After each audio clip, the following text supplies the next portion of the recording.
Hello guys, welcome to RPTVs. So ang tutorial natin ngayon guys, paano mag-edit sa Alight Motion Tagalog. So for beginners lang to guys. So bago pala natin umpisan guys, huwag niyo kalimutan mag-subscribe. And then i-click ang notification bell para updated kayo sa mga bago kong video na ina-upload. So ayan nga guys, dapat guys may Alight Motion application kayo guys. So kung wala pa kayo guys, ilalagay ko sa description yung link guys. So click nyo lang yung guys, and then madidirect na kayo guys sa Play Store. So pagka-click nyo, install nyo na lang guys. So ayan nga guys, click na natin yung Alight Motion.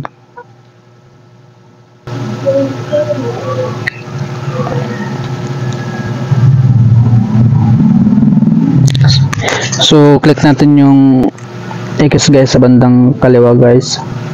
Ayun, and then click natin tong Sign Plus. Yun, so nandito na tayo guys sa project guys. So sa akin guys 9:16 guys. So resolution natin guys, naka 4K na yan guys. And then frame rate guys 30 fps. So background natin guys, black na lang yan guys. And then create project na tayo guys. So click natin ulit tong X sa bandang kaliwa guys. So ayan nga guys, nandito na tayo guys. So click na natin tong Sign Plus. Ayun, and then una natin i-add guys yung audio guys. Click natin yung audio. And then hanap lang tayo dyan guys ng music background. So for example lang to guys para may ideya kayo guys. So play muna natin para mapakinggan natin. So ayan. So pagka-play nyo, pag ayun na yung music na gusto nyo, click nyo lang tong Sign Plus. Ayun, so papasok na siya dyan guys.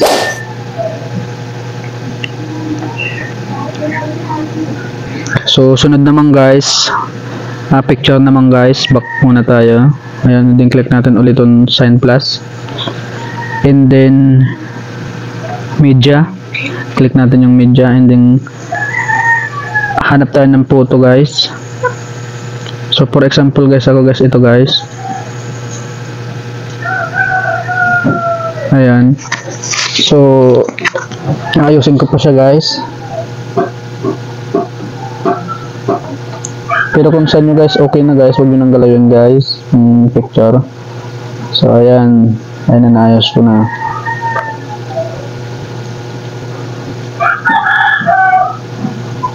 And then back ulit tayo guys. Tingnan natin yung bitmap o hanggang dito. So ayan guys, so ilagay ko na sa 3 seconds. Ayan, then click natin tong picture. Ayan, then extend natin guys. Ayan, so back ulit tayo guys, click natin ulit yung Sign Plus, and then hanap ulit tayo sa medium photo. So ayan nga guys, ito pipiliin ko. So ayan nga guys, adjust ko ulit guys yung picture. So ayan, okay na guys. And then back na tayo.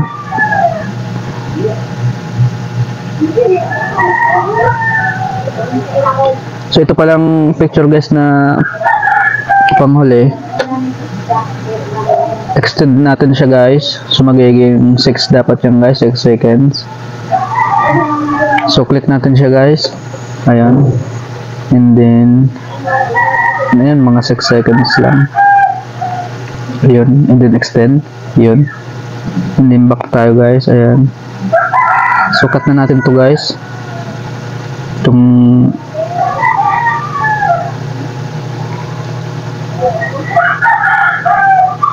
audio natin, andyan, tapat lang natin, click natin yung audio, and then delete natin itong sa kanan. So ayan,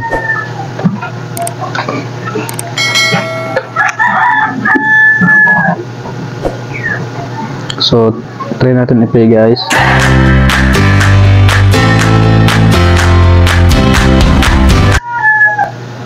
So ayan guys, so ito pala guys yung bitmark niya guys.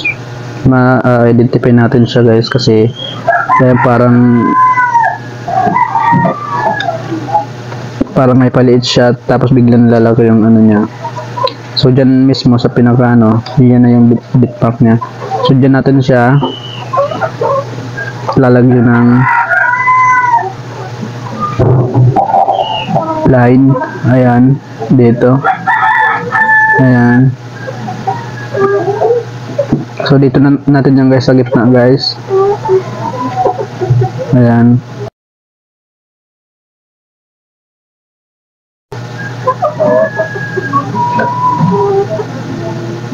So dito na nga tayo guys, mag-umpisa na tayo sa ng picture. So click natin yung picture guys, and then effects, add effects. So search lang natin guys yung tiles. Ayan, click natin yan, and then standard settings, click natin yan. Ayan, and then open lang natin yung mirror guys. Ayan, and then add ulit tayo ng effects guys. So oscillate tayo guys, search lang natin. So ayan, lalabas siya guys. Click natin yan, and then standard setting ulit. Ayan, and then oscillate tayo. Ayan, so ito palang angle guys.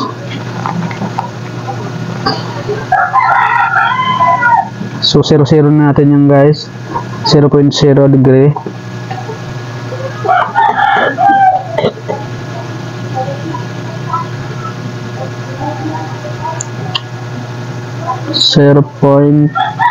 Degree yan guys.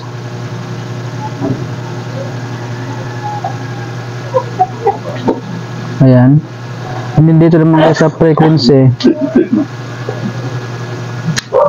0.40 Hz guys. 0.40 Hz. So ayan. So dito naman guys sa magnitude guys, adjust lang natin ng 15. Pasensya na guys, medyo may kaingay ng konti dito eh. So ayan guys. So copy lang natin yung oscillate guys. Ayan, click natin yung kinopy natin, and then mag-change lang tayo guys dito guys sa angle guys. So 90.0 degree, 90.0 degree.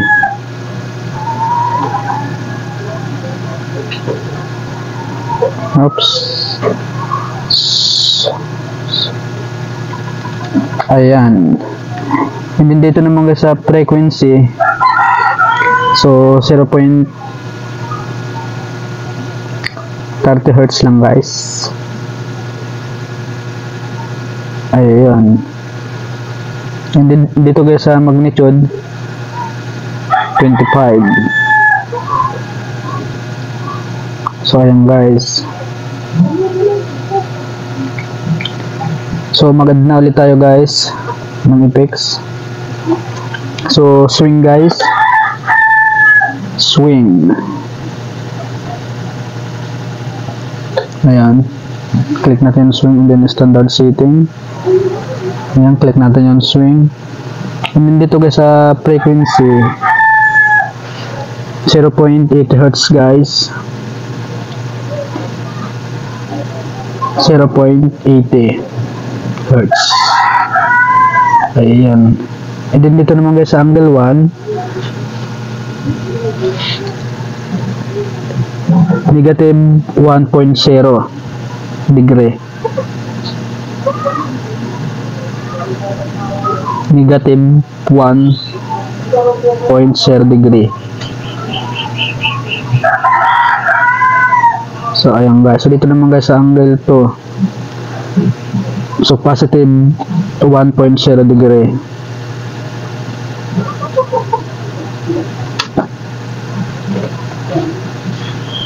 Positive 1.0 degree. So ayan guys, so mag-add na tayo guys ng maganda tayo guys, mag-add effect na tayo guys ng fade in out guys. Fade in out, fade and out. So ayan guys, click natin yan. So standard settings, so click natin yung fade in out guys. So dito guys sa in guys, mga 1.50 seconds lang guys. So dito guys sa out, mga 1 second lang guys. So ayun guys.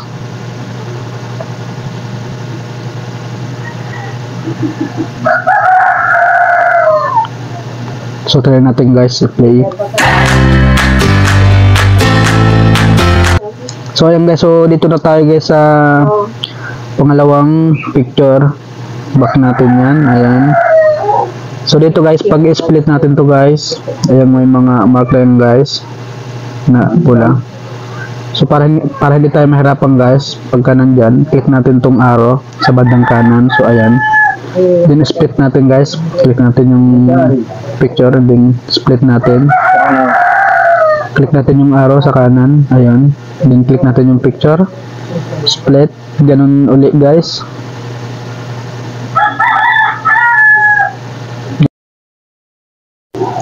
So ayan guys.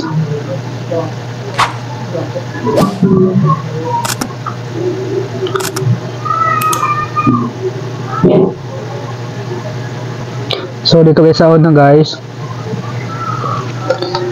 i-transform na lang natin yung lahat guys sa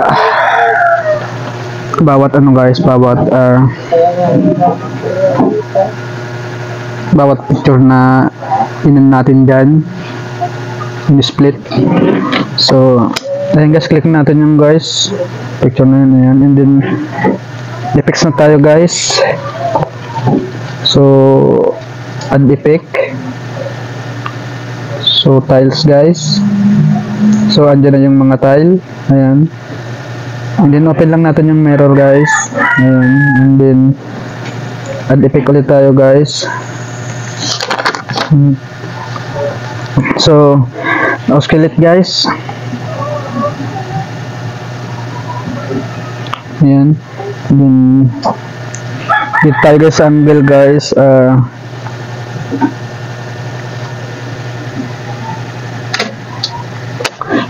90.0 degree. So for the keyframe guys, first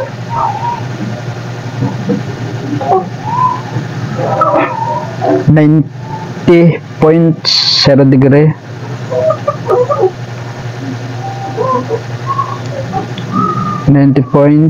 degree.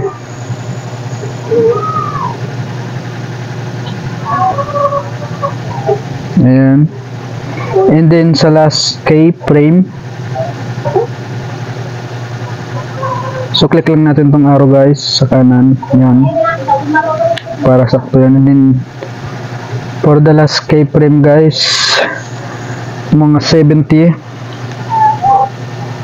or 79.0 degree.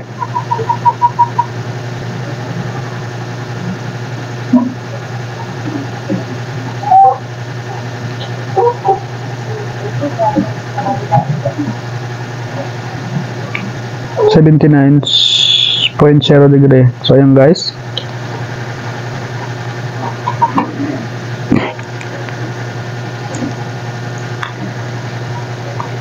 So lagyan natin siya guys ng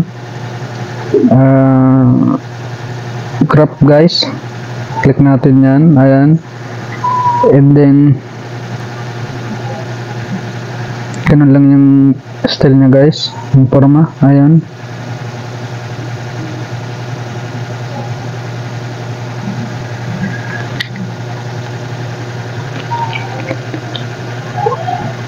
And then frequency pala guys, 0.45 Hz. So pasensya na guys, medyo may kaingayan talaga digyan ng konti guys. Medyo may inuubo. So 0.45 Hz guys. 0.45 45 Hz. So, kalagpas. So, ayan guys. So, dito naman guys sa magnitude. So, for the first keyframe, ayan, 65 guys.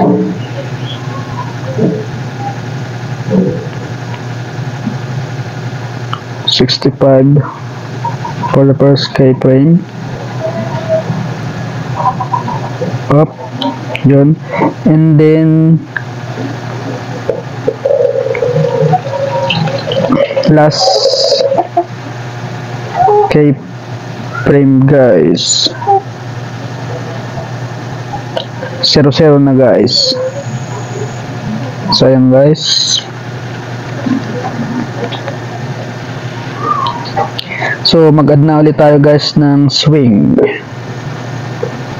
Add effect na ulit tayo guys ng swing. So nandito na yung swing guys. Ayan. So dito guys sa swing guys. So 1.11 Hz.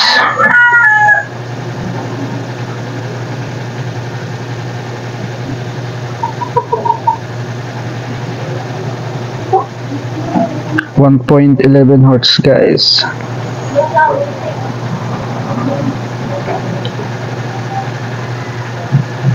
So ayan guys. So dito naman guys sa angle 1.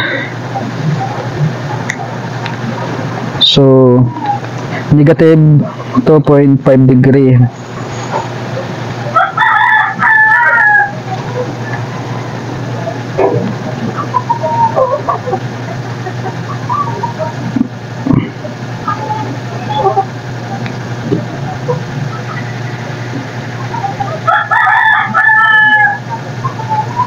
Negative 2.50 degree.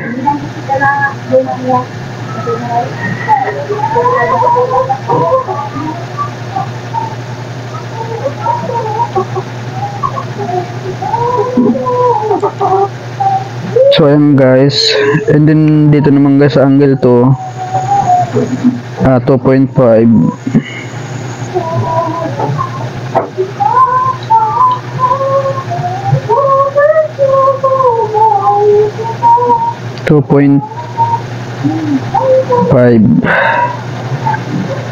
Positive.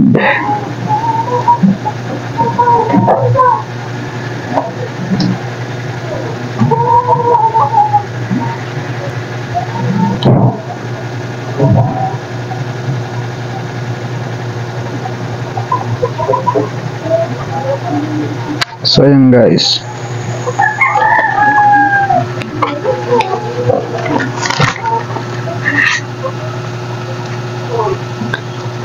So mag-add na ulit tayo guys ng effect guys. Add effect and then search tayo ng motion blur.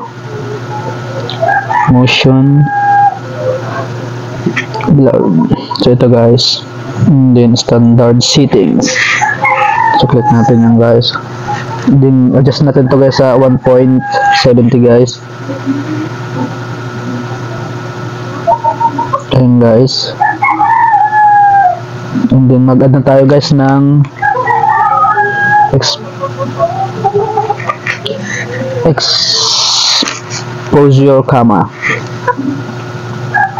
So mag-add na tayo guys ng exposure gamma. So add effect, then search natin exposure gamma, click natin yung guys, and then standard settings. So click natin yung, so dito lang guys sa gitna guys, click natin yung graph guys. Sorry guys, keyframe require guys.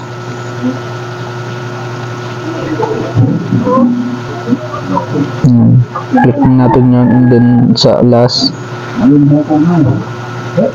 yan. Then 0-0 yan guys. And then, dito tayo sa crop. Ayan.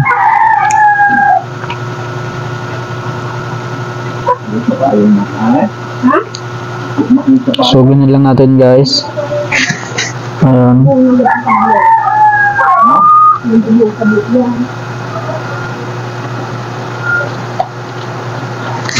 So, okay na yan guys.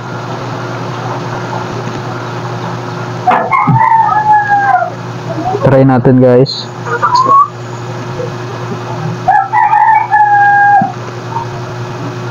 So, magad pa tayo guys sa blink guys.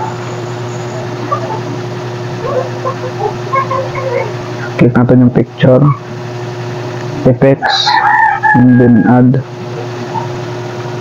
blink.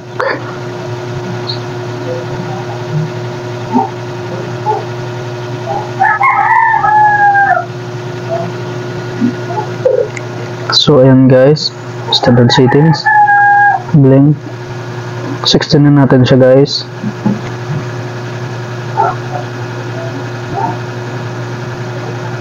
So back na tayo guys, and then copy natin to guys. So ilalagay natin siya guys, ipipaste natin dun sa pinag-split natin guys na picture. Ayan, copy effects, and then paste effect. Back guys. So dyan natin siya guys sa lahat guys. Ayan, paste natin dyan guys.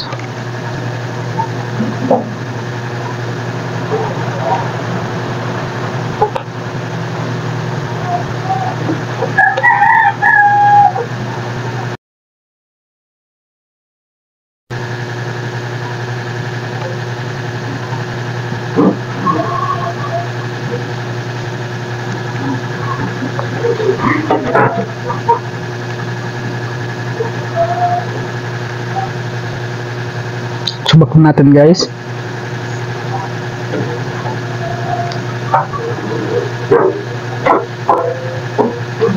So ito yung result guys. So simpleng ano lang to guys para sa mga beginners.